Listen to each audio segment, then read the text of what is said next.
Hello, this is Steve Thompson here in Anchorage, Alaska, and I thought I would work on my video here about two new technologies I would like to learn.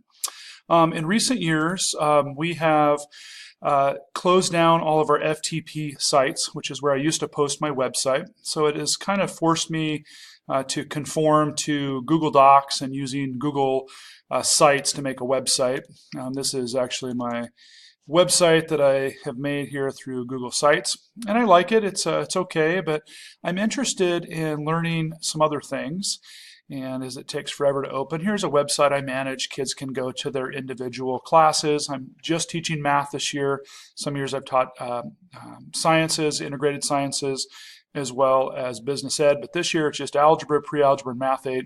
So there's a website. They can come here, they can get to their online resources, find out what the assignments are, that type of stuff. I am very interested in this new program called Canvas. And this is kind of built with the same idea as Google Docs, but it's kind of like Google Docs on steroids. I know a lot of places around the country are using this. And I have to be completely honest, I know very little bit about it. My classes are pulled in automatically. I've started looking to add some content, but the reality is I just some basic stuff about how to set up a class and then how it's posted. I'm going to go to a training here on August 27th, and I think I'm going to follow up on the 11th because I really would like to use this specifically now as I have so many classes that it would be really great if I didn't have to collect every assignment, if I could do some things digitally where make my life a little bit easier and hopefully make students more engaged.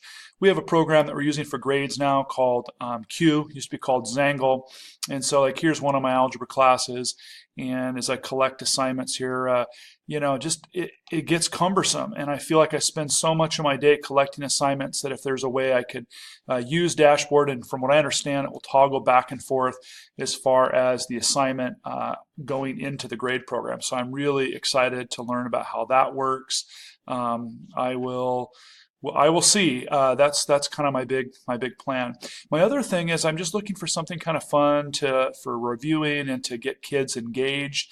So I've done all sorts of different stuff, like Prezi was mentioned by several other students. I've done Prezi and had kids pick a term that they would research and all that type of stuff.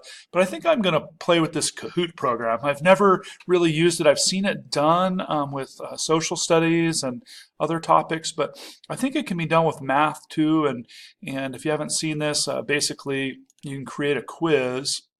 And like I said, I really don't know much about it. I'm just starting it, but I think I can make some type of test on here. It can be visible to everyone. I can put a video in here.